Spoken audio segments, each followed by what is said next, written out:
शिवलिंग के पतन की कथा।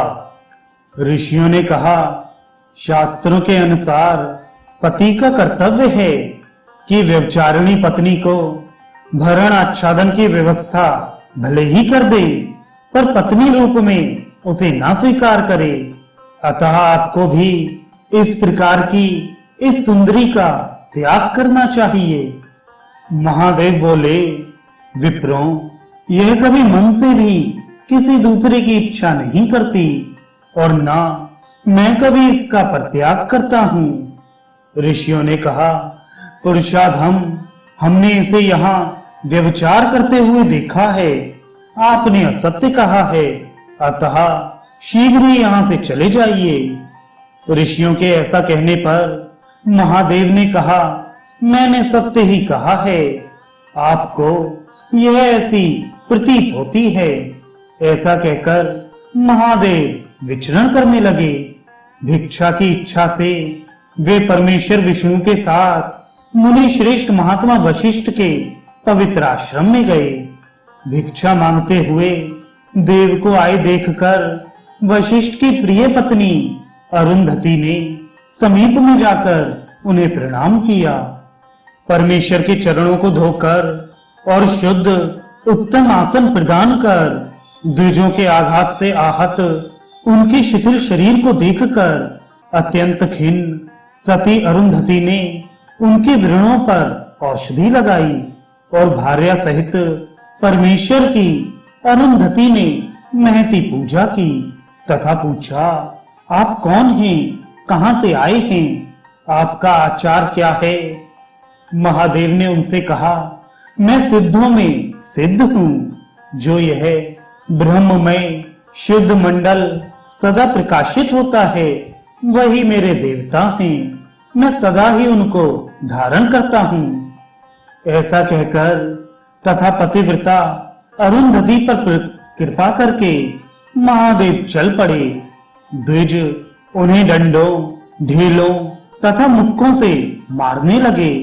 नग्न तथा विकृत लक्षण वाले गिरीश को घूमते हुए देखकर मुनियों ने कहा, हे दुर्मते, तुम अपने इस लिंग को उखाड़ो। महायोगी शंकर ने उनसे कहा, आप लोगों को यदि मेरे लिंग के प्रति द्वेष उत्पन्न हो गया हो तो मैं वैसा ही करूंगा। ऐसा कहकर भक्त के नेत्रों को नष्ट करने वाले भगवान ने अपने लिंग को उखाड़ दिया, पर तत्काल ही सब कुछ अदृश्य हो गया और मुनियों ने ना शंकर को देखा, ना केशव को और ना लिंग को ही देखा। और तभी पूरे लोक में भय उत्पन्न करने वाले उपद्रव होने लगे। सूर्य का तेज समाप्त हो गया, पृथ्वी कांपने लगी, सभी ग्रह प्रभावहीन हो गए और समुद्र में क्षोभ उत्पन्न हो गया। इधर अत्रि की पत्नी पतिव्रता अनसुईया ने स्वप्न देखा। उनके नेत्र भय से व्याकुल हो गए। उन्होंने ब्राह्मणों से स्वप्न की बात बताते हुए कहा, निश्चय ही हम लोगों के घर में अपने तेज से संपूर्ण संसार को प्रकाशित कर रहे भगवान शंकर नारायण के साथ भिक्षा मांगते हुए दिखलाई पड़े थे। उनके वचन सुनकर सशंकित सभी महर्षि जगत को उत्पन्न करने वाले महायोगी ब्रह्मा जी के पास गए। वहां उन्होंने ब्रह्म ज्ञानियों में श्रेष्ठ विशिष्ट योगी जनों द्वारा तथा मूर्तिमान चारों वेदों द्वारा उपासित होते हुए प्रभु ब्रह्मा को सावित्री के साथ देखा। नाना प्रकार के आश्चर्यों से समन्वित हजारों प्रकार की प्रभा से सुशोभित और ज्ञान तथा ऐश्वर्य से युक्त रमणीय आसन पर विराजमान परम रमणीय अपराकृत दिव्य शरीर के कारण शोभा संपन्न मुस्कान युक्त उज्जवल नेत्रों वाले महाबाहु छंदोमय अजन्मा प्रसन्न वदन शुभ एवं श्रेष्ठ चतुर्मुख वेद पुरुष ब्रह्मा को देखकर वे मुनिजन भूमि पर मस्तक टेककर ईश्वर की स्तुति करने लगे। चतुर्मूर्ति चतुर्मुख देव ने उन पर प्रसन्न होकर पूछा, मुनि श्रेष्ठ, आपके आने का क्या प्रयोजन है? तब सभी मुनियों ने मस्तक पर हाथ जोड़कर उन परमात्मा ब्रह्मा को भगवान शंकर की दिव्य लीला के संपूर्ण वृतांत को बतलाया। ऋषियों ने कहा, पवित्र दारुवन में अत्यंत सुंदर कोई पुरुष संपूर्ण सुंदर अंगों वाली अपनी भार्या के साथ नग्न ही प्रविष्ट हुआ।